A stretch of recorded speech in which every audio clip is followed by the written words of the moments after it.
Mungkin dari yang terakhir ya, Pak Hotman, Celebrate itu nama alat Pak untuk kepentingan mobile forensik. Jadi istilah di Celebrate itu tidak tepat itu ya. Beberapa pertanyaan mungkin yang coba saya cermati. Pertama kepada penanya dari KPU. Jadi tadi yang saya sampaikan itu memang sumber datanya itu adalah dari file yang disampaikan kepada partai ya. Nah, kami mencoba untuk melakukan query, melakukan pengecekan ya. Memang tidak melakukan apa yang disebut dengan pengecekan berjenjang. Jadi dalam di dalam prinsip kami karena sudah terdigitalisasi semua mekanisme, seharusnya hal-hal semacam itu tidak lagi terjadi ya. Jadi berkaitan dengan DPT tadi ya. Jadi kami mencoba melakukan analisis itu berdasarkan file yang disampaikan kepada partai, kemudian kita coba lakukan searching, filtering berkaitan dengan beberapa field ya, dan kemudian ketemulah angka seperti itu. Jadi memang tidak melakukan verifikasi secara faktual ya. Kemudian yang terkait dengan, sekali lagi mungkin kembali ke Pak Hotman ya, jadi yang saya sampaikan itu adalah pola pikirnya Pak, pola pikir digital forensik ya. Jadi kami tadi dalam paparan ini tidak menyatakan bahwa kami melakukan aktivitas digital forensik. Karena memang kalau digital forensik secara resmi itu harus ada request, harus ada banyak prosedural ya. Nah yang kita lakukan itu adalah berdasarkan data dan fakta yang ada ya.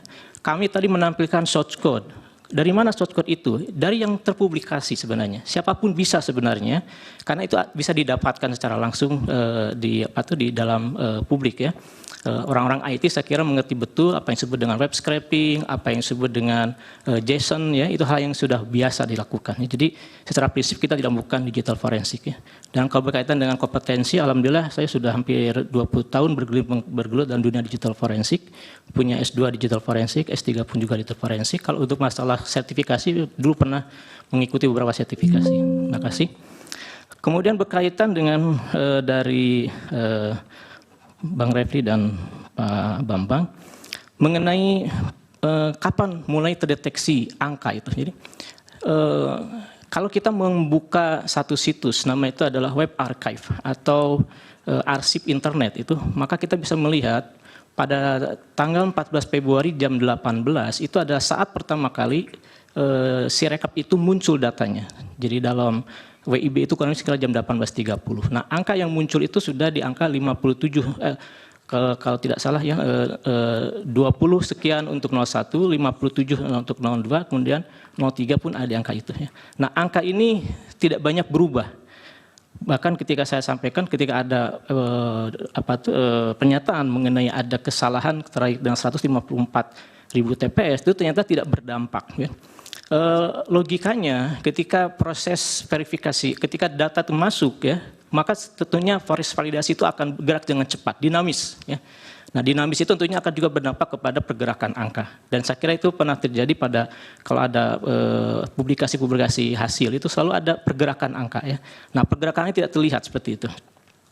Kemudian kenapa yang muncul di Sirekap dengan yang berjenjang ini sama ya. Justru itulah yang menjadi pertanyaan, kenapa yang sama ya. Jadi ketika ada permasalahan di Sirekap kemudian dikonfirmasi dengan berjenjang, ternyata kok sama gitu ya. Nah, itu justru yang harusnya nanti menjadi kewenangan dari mungkin majelis atau siapapun memerintahkan untuk kepentingan audit, untuk memeriksa betul kenapa kok bisa seperti ini gitu.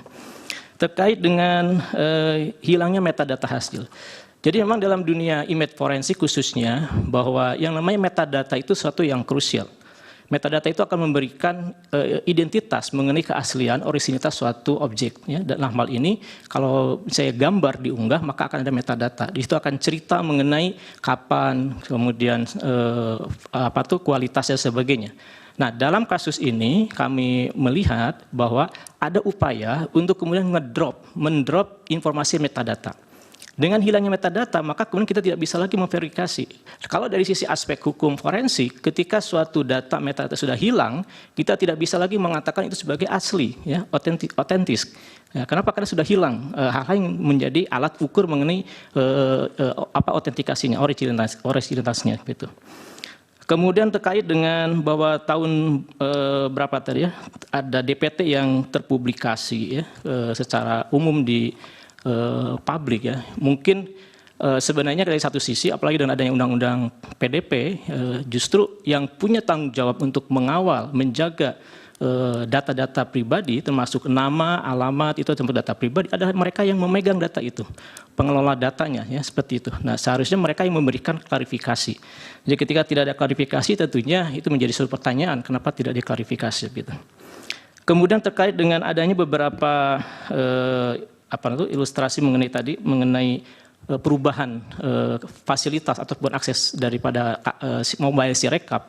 Tadi disampaikan di dalam presentasi bahwa pada tahap awal yaitu staging, ya, staging itu ada sebuah istilah di dalam pengembangan aplikasi, yaitu tahap untuk konfirmasi desain, konfirmasi segala sesuatunya, dan saat itu tidak ada masalah.